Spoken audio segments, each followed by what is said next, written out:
The Life of George Whitefield. Author James Digby L. Spurgeon said of Whitefield, "There is no end to the interest that attaches to such a man as George Whitefield. Often as I have read his life, I am conscious of a distinct quickening whenever I turn to it. He lived, other men seem only to be half alive, but Whitefield was all life, fire, wind, force. My own model, if I may have such a thing in due subordination to my Lord, is George Whitefield, but with unequal footsteps must I follow his glorious track. 5. In a short article it impossible to cover everything about Whitefield's life. This will be more edited highlights. Birth and early life. George Whitefield was born on the 16th of December 1714, the 27th of December 1714 on our current calendar, 6 in the city of Gloucester at the Bell Inn, Southgate Street, near the Central Crossroads. He was the youngest of 7 children of Thomas and Elizabeth Whitefield. He was baptized in the font of nearby St. Mary the Crypt.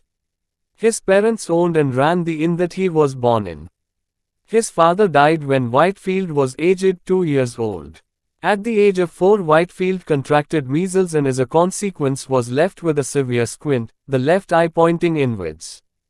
8 years after her bereavement, Mrs. Whitefield remarried, but the marriage was not happy and after a few years her new husband left. Gloucester was a port on the River Severn and the first crossing point of the river to get into South Wales from London. It was a place where coaches travelling from London to South Wales would stop for the night. The old Bell Inn continues to stand, but the main part of Whitefield's Bell Inn is now a parade of shops. From the age of 12 Whitefield attended the Crypt Grammar School at St. Mary the Crypt. Here he developed a passion for acting and loved nothing more than reading and performing plays. At 15 he decided he had learned enough and, as there was no hope of his following some of his ancestors in attending Oxford University, because of the family finances, he persuaded his mother to allow him to start working at the inn, washing floors and serving customers. He especially enjoyed meeting the traveling players and discussing acting with them. Some time later a former school friend returned from Oxford and explained that by acting as a servitor, a servant to the wealthier students, he was able to study at Oxford and pay for his education. Elizabeth Whitefield decided this would be ideal for her son, so George returned to the Crypt School to brush up on his classical education. As a youth Whitefield was no more or less religious than other Englishmen of that day. He was a good Anglican, attending church regularly, but knowing nothing of the teaching of the Bible. In his mid-teens he went to church with friends to mock, but before he went to Oxford he became more serious and began to take religion much more seriously. English religion had become very soft, drifting into dism. The thing that many people feared was enthusiasm, which they associated with the English civil wars and the execution of Charles I. Oxford and the Holy Club. In the autumn of 1732 he went up to Pembroke College, Oxford as a servitor. He did all the chores for those students whose families could afford to pay for their tuition. Working in an inn had trained him perfectly for such tasks. This made him popular with the wealthier students. He started attending church regularly, singing psalms and praying daily. He was an ideal person to join the Methodists, a pejorative name, along with Bible moths and Bible bigots, as they had a similar concern for religion. Their name for themselves was the Holy Club. It was after about a year that he was invited to breakfast by Charles Wesley. Charles lent him some books, the most significant of which was Henry Scougal's The Life of God in the Soul of Man. Whitefield recounted, "In a short time he let me have another book, entitled, The Life of God in the Soul of Man, and, though I had fasted, watched and prayed, and received the sacraments so long, yet I never knew what true religion was, till God sent me that excellent treatise by the hands of my never-to-be-forgotten friend. At my first reading it, I wondered what the author meant by saying, that some falsely placed religion in going to church, doing hurt to no one, being constant in the duties of the closet, and now and then reaching out their hands to give alms to their poor neighbors. Alas, thought I, if this be not religion, what is?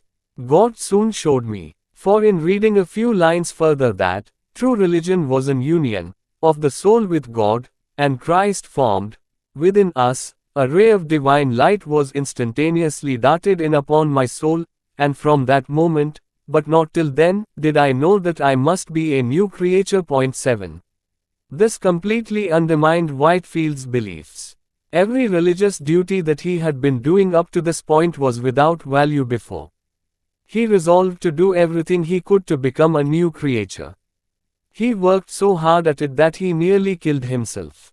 He began to live by the rigid rules of the Holy Club, accounting for every moment of the day. It did him no good.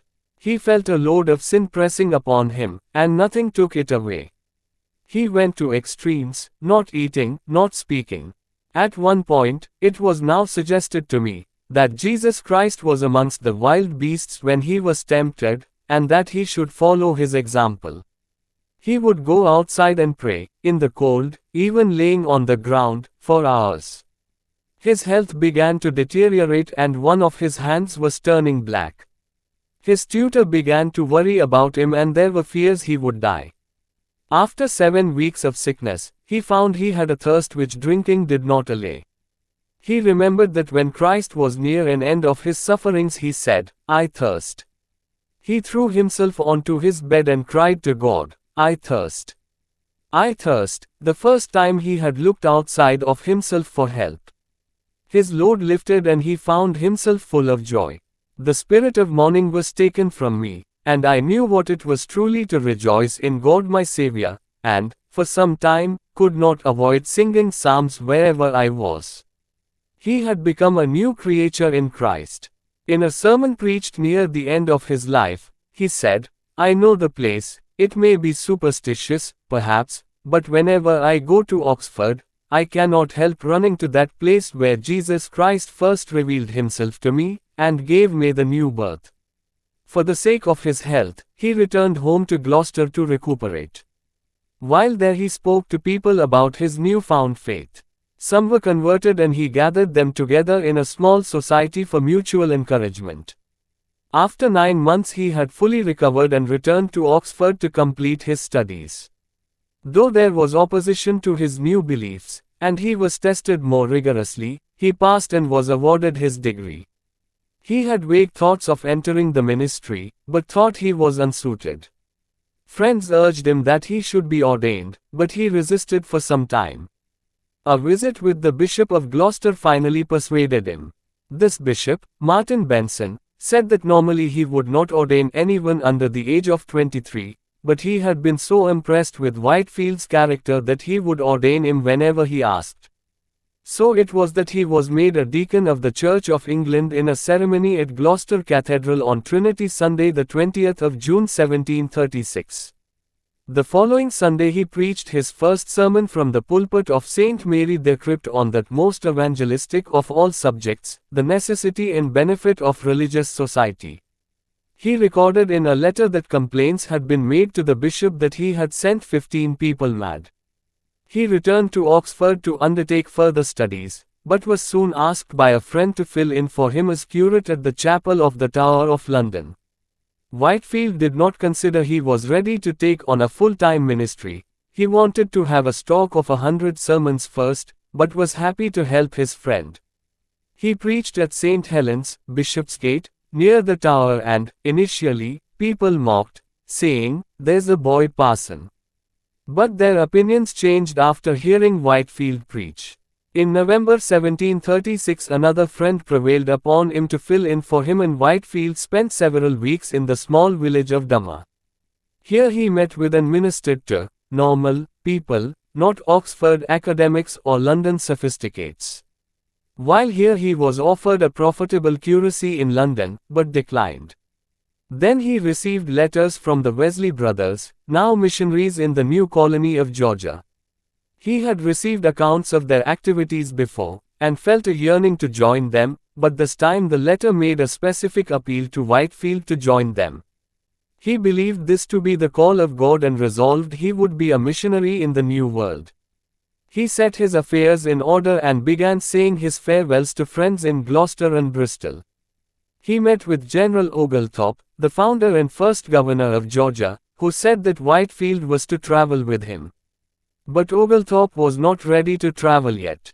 So Whitefield had to fill his time, which he readily did, with preaching. Large numbers began attending his preaching and he was becoming very popular. It was both his manner of preaching, lively, not dull and dusty, and his new message, "You must be born again," that attracted people. He filled in for another friend at Stonehouse, near Gloucester. Here, again, he ministered to ordinary people, and the eventual parting was tearful on all sides. Returning to London, he preached for many churches and for religious societies. Around the middle of 1737, a journalist published an account of his preaching, as a young man going to Georgia as a missionary. Whitefield was horrified and asked the journalist never to mention him again. He thought speaking of him detracted from Christ. But the journalist said that as long as these reports sold newspapers, he would continue to publish. This was to have a great influence on the rest of Whitefield's ministry. Publishing accounts of his preaching, printed sermons, and advertising his preaching, would draw people along to hear the message of the new birth, the theme that was to be his constant refrain for the rest of his life. As the crowds grew in size, Whitefield began to discover opposition. He received criticism from some clergymen for stating in a published sermon on regeneration that he wished his brethren would entertain their auditories oftener with discourses upon the new birth. He was also criticized for fraternizing with dissenters, who had said to him, that if the doctrines of the new birth, and justification by faith, were preached powerfully in the Anglican churches, there would be few dissenters in England. Eventually Oglethorpe was ready to depart at the end of December 1737 and they set sail aboard the Whittaker. Progress was slow and they met adverse winds as the ship turned into the channel. The ship anchored off of Deal. Whitefield took lodgings in the town and preached while waiting for the winds to change direction. These adverse winds brought John Wesley back from his time in Savannah. When he heard that Whitefield was at Deal, he sought to discover God's will for Whitefield. He wrote 2 options on pieces of paper and drew one of them from a hat, which he sent to Whitefield. The message read, "Let him return to London." Whitefield ignored it and soon the winds changed and his voyage proper began. The ship sailed via Gibraltar before striking out across the Atlantic, arriving at Savannah at the start of May. During the time, the ship's crew and company of soldiers had changed their minds about the young clergyman. He had shown great love and concern for them, and preached the gospel to them, and some had been converted. Arriving in Savannah, he began his duties as the parish priest.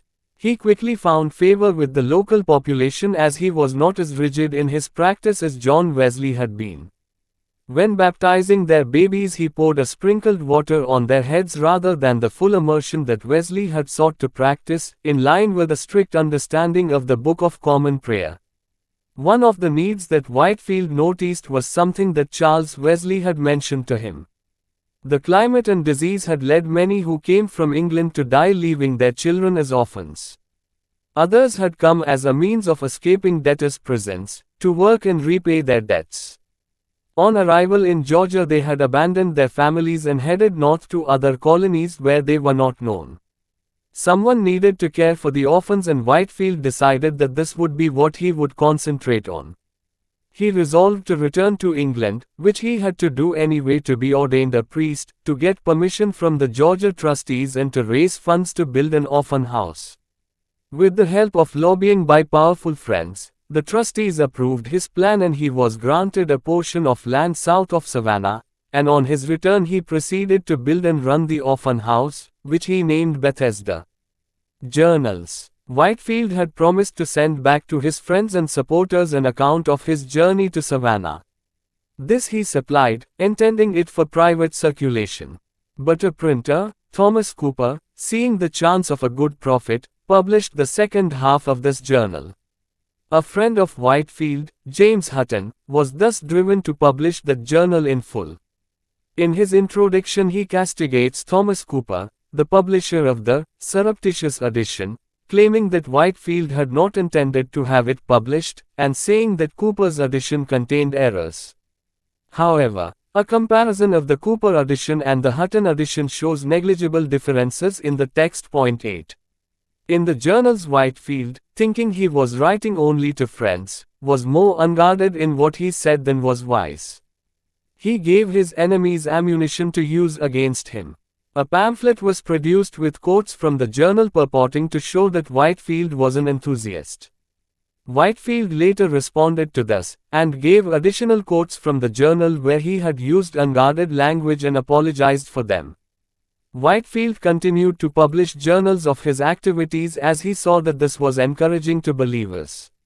He published 7 in all, the final one taking the narrative of his life up to his arrival back in England on the 11th of March 1741. A manuscript journal was discovered at Princeton and published in the Christian History in 1938. Some of his biographers refer to later manuscript journals. Gillies, in his memoir of Whitefield, published Whitefield's journal for his time in Bermuda. We do not know why Whitefield ceased to publish his journal, but he may have considered that several revival newspapers, the Christian's Amusement, the Weekly History, a Further Account, and the Christian History, and the Glasgow Weekly History, the Edinburgh Monthly History and the American Christian History, provided his readers with sufficient information about his work, as well as avoiding the controversy they caused. Whitefield edited his published journals in 1756 and toned down some of his too exuberant language and claims.